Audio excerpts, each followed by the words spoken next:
I need y'all to like the video. Comment if you want, but turn your post notifications on so you know the next time I drop. Alright, up next, I'm pretty sure this is a BBL, but she can't figure out why everybody laughing at her. I haven't watched the video, I just seen the title. Now, check this out. I did a video on her a long time ago, and I was going through her Instagram, and I was like, damn, she look familiar like a motherfucker. See the McDonald's chick. I ain't even know she was looking like that. Like, I thought she was just looking regular, but when you really see, like, you know what I'm saying, them BBL, at the right angle, them BBLs be looking good, I ain't gonna lie. But when you, like, up on it, and it don't match, like, the thigh don't match the ass, that shit look goofy. Overall, I say BBLs is a down. That's what I'm gonna say. You know what I mean? But we're gonna keep this thing going. Look, check it out. So y'all, I'm walking in Walmart, and I walk past these kids, and they just start like laughing, like something was funny. I had to turn around and ask them, what's funny?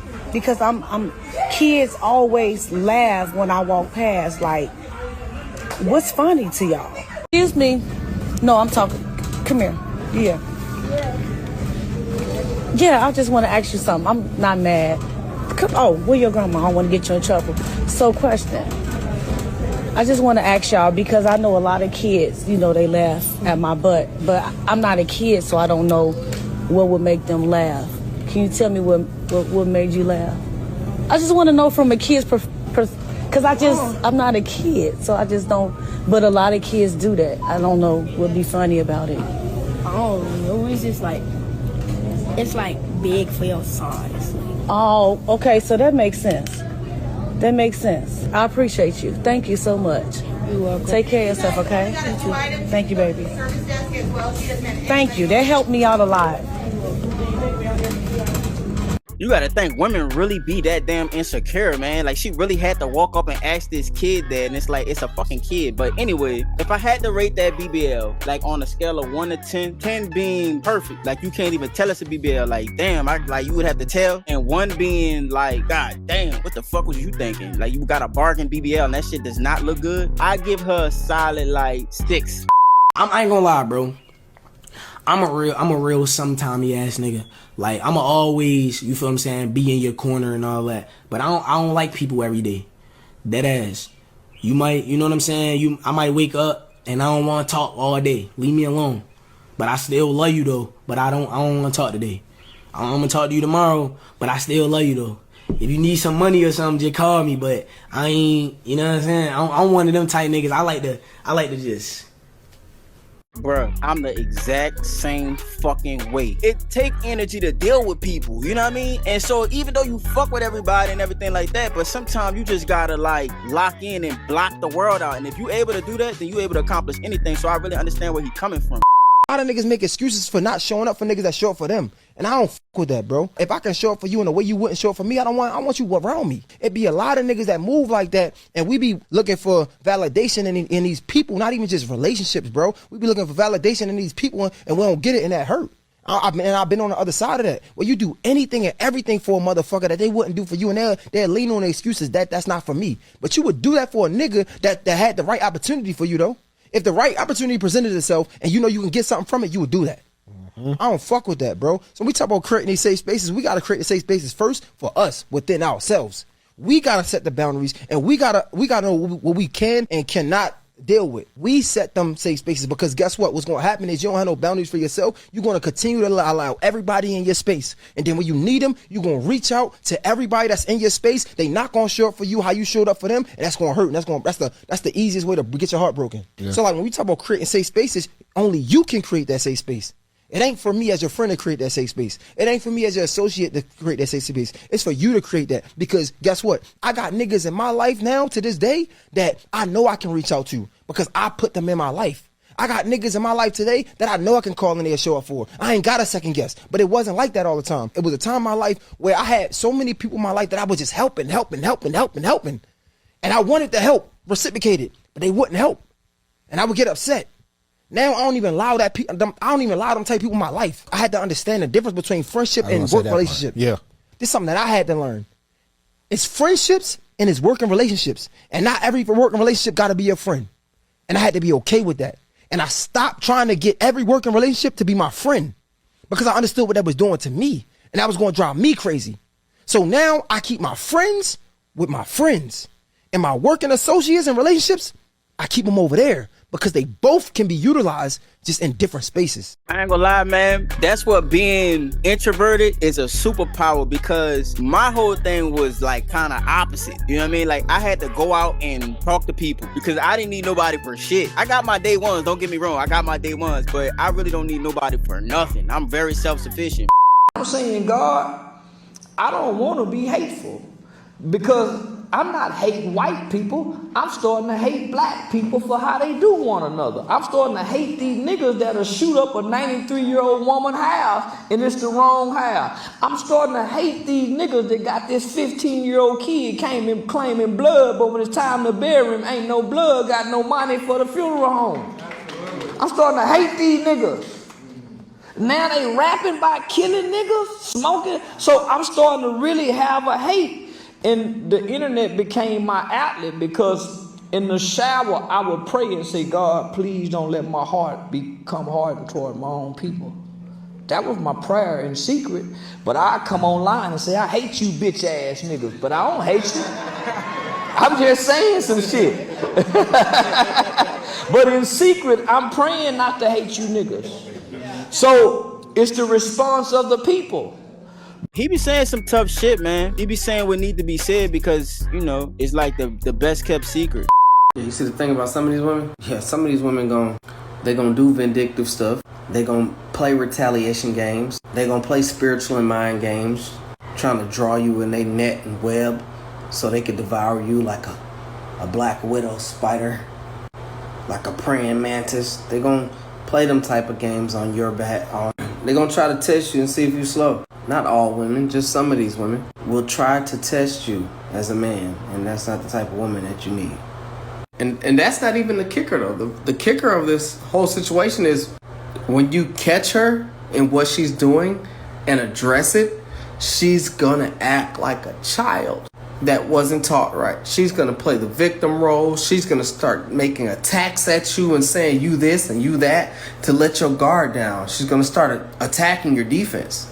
She's gonna start some of these women out here will start attacking your initial defense. They know what bothered you. They've been around you so long. They're gonna start saying things at you to get you distracted from what you're addressing. And then they'll try to play the victim role and make it seem like they weren't wrong. It was you that was wrong for bringing up why they were wrong. Don't fall for that shit. Don't fall for that. No. You're a man. You know better than that. Don't fall for that. You continue to check her even when she's throwing shots because she feels offended because you told her the truth. That's something she needs to work through and grow through. She's an adult. If you have a woman that when you are trying to address a situation as a leader, because that's what leaders do in relationships, they have to address and make her accountable so she becomes a better person. Not just better for you, but better for her goddamn self. When she becomes that type of person that is accountable, that's how you know you have a relationship that's worth salvaging and nurturing. If she refused to do that and continue to play the victim, let her go, dog. Excuse me, Auntie. Yes. I got a question. Okay. So, me and my girlfriend went out for girls' night, and her husband did not like the shorts that she wore. He told her not to wear those shorts, and I was like, well, they're cute. I thought they was cute. Nobody care about what you think. But your husband. Had to stop it right there. That right there. That's the lesson right there. Don't nobody care what you think with your single ass. I'm gonna let it keep rocking. You don't think that sounds a little bit controlling? No, it doesn't. Oh. You know, what did he say about the shorts? He said they was too short? He said they were a little too short. Yeah. She had on some booty shorts. She need to take them off, and she need to burn them. She need to get rid of them. I mean, can you imagine going out? Some women don't understand this. When I go out with my husband, and when he looks at me, I want him to say, "Ooh, cute." I don't want him to say, "Ugh, nasty." No, my job is to please him. Just like one time I had to tell my husband, "Listen, I want you to get rid of them granddaddy pants." You know. And I wanted him to throw them away, and guess what? He threw them away. Why? Because he knows he wants to please me. That's our women. They always gotta like throw a little bit of masculinity in there. I'm gonna let her keep going. For the most part, she cooking. This goes both ways. No, tell her to get rid of them shorts, okay? Tell them to get rid of them, throw them away, burn them. Don't even give them to a friend. Tell her we'll send her some matches, burn them. Yeah. So and then on top of that, tell her don't go to that store no more. No more. Yeah. So does that mean that going forward, everything he doesn't like, she has to listen to. I mean, is that what you're saying? You don't use that in an abusive way. But come on now, if they're booty shorts and he's telling you, hey, this is inappropriate. Girl, I had 2 pair of shorts when me and my husband was dating. I had a blue and white and an orange and white. And you know what? He was like, I'm not going nowhere with you in them shorts. Man, I took a picture and saw my booty hanging out of it. He was like, I threw them shorts away and told him I'm sorry. I ain't never wore them shorts again, right? Because men are protective and they want you to look good. You're representing your husband when you walk out the cell. You're not just not about you. Stop being so selfish. You know, you want to look good for him, right? And you remember this because you're gonna be a wife one day. I'm gonna remember. We're gonna get you set up with a husband. You would not ever let me catch you in no booty shorts ever in your whole entire life. Your husband ain't no gonna booty be shorts, problem. Mom. No booty shorts. I got something for the booty. Oh yes, it's Let called. me see your booty out. I'm gonna pull out a I got something for that. Yes, that's what it We is. gonna tear you up. You think we playing? Right. Okay, we playing. I'll just stick with dresses then. Yes, there you go. They giving the game. I should have reserved my my opinion. Nah, I'm still standing on what the fuck I said, but she giving them the game. That's how you get married. The thing about it is the question she asked. So for now on, I have to do what he likes. Is the fear mongering that is passed down from generation to generation and is all in the media. Black women get so upset about the idea of polygyny when we know that we greatly outnumber our men. See, polygamous relationships were originally built around building security, building an empire, building a nation of people. They made things like polygamy really taboo for a reason. Everything they do, every belief they instill in us has a deeper agenda. Like, I wonder if we ever sit back and just really think about, damn, like all of my sisters deserve a man in the home. Think about it. If all the black men with multiple baby mamas started to form a healthy polygamous relationship, imagine the empires and the communities that would be built.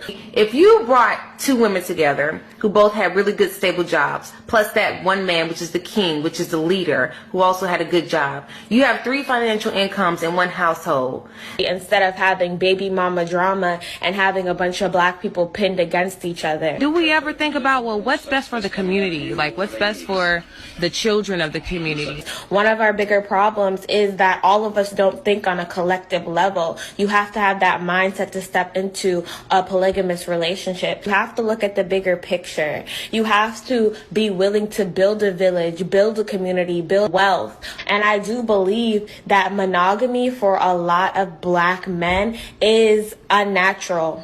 If you were thinking a little bit smarter, you would figure the puzzle out. I'm gonna tell you why that shit don't work. Imagine the relationship that you already having with your one woman. All the stresses and annoyance and attitudes and, you know what I'm saying? Like, you know, it ain't always pretty. Now multiply it. And then on top of that, they're not gonna be able to have a safe, even relationship. If you even hug one woman more than the other woman, she's immediately gonna get jealous. Then you're gonna have a conflict in the house. And then the more women you have, your life isn't gonna be conditioned on what you're working on out in the world. It's gonna be managing women, diffusing arguments. That's what it looked like in real life. It's not because some colonial ideology. It just don't work, especially not with black women. They ain't trying to shut their man.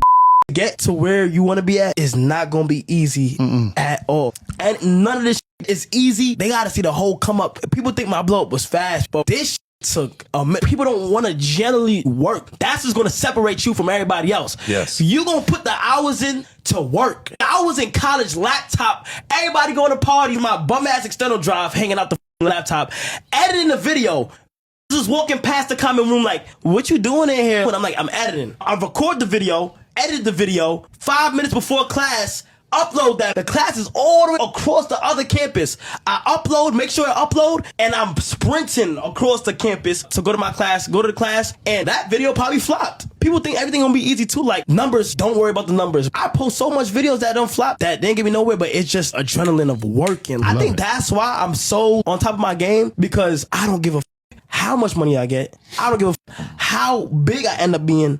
I'm always gonna have the same hunger and mentality as I did before everything blew up. People sit around and they pray and they ask God to get them to where they at, but they don't know that you gotta meet God halfway. Yes. That's how you get it done. Yes. You're not gonna just pray all day not doing nothing. Yeah. Yes. You gotta meet him halfway, and when you meet him halfway, that shit gonna pay off. Bro, no cap. I started and when doing you me. get it, do not take it for granted. I don't see so much people get comfortable. Complacency is the most dangerous thing in the world. Speak You on can't get comfortable. Once you get comfortable, you start losing the hunger, you start losing the drive. Once you lose that, it's game over. I'm telling you, people don't understand that it's not even just about sometime and shit. You gotta commit to some shit. You know what I mean? Like, if you really want to see the level of success that you know that you're capable of seeing when it comes to any endeavor that you want, you really gotta commit to that shit. They talk about consistency.